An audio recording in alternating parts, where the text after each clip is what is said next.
ప్రపంచంలో చాలా చోట్ల తమ ఉనికిని చాటుకోవడానికి యుద్ధాలు జరుగుతున్న రోజుల్లో భరత భూమిపై మాత్రం మహోన్నతమైన నాగరికత నిర్మాణమవుతోంది.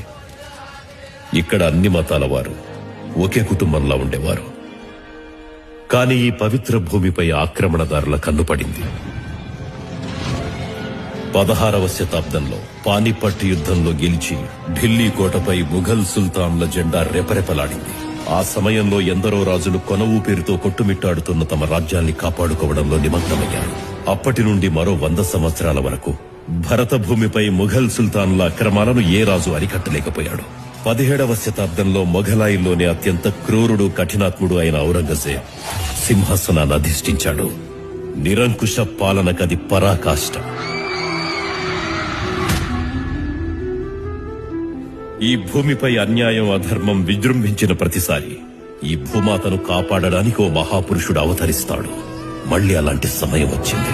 సాక్షాత్తు ఆ భవానీ పరమేశ్వర్ల అంశతో మాత జిజావు గర్భాన షహాజీ భోన్స్లే వంశంలో ఉదయించాడు మహానుభావుడు. ఈ నేలను ఔరంగజేబ్ జులుం నుంచి రక్షించడానికి హిందవీ స్వరాజ్య జ్యోతిని వెలిగించి మరాఠా సామ్రాజ్యాన్ని స్థాపించాడు. మన భరత భూమిగాంచిన మహానాయకుడు ఛత్రపతి శివాజీ మహారాజ్.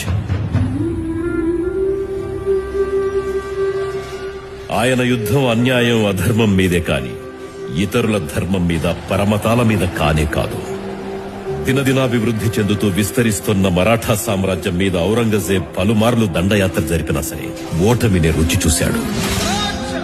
ఔరంగజేబ్ ని అతని పైశాచిక పరిపాలనను ఎదిరించి నిలబడ్డ ఏకైక వ్యక్తి భరతమాత ముద్దు బిడ్డ వీర పరాక్రమ సింహం ఛత్రపతి శివాజీ మహారాజ్.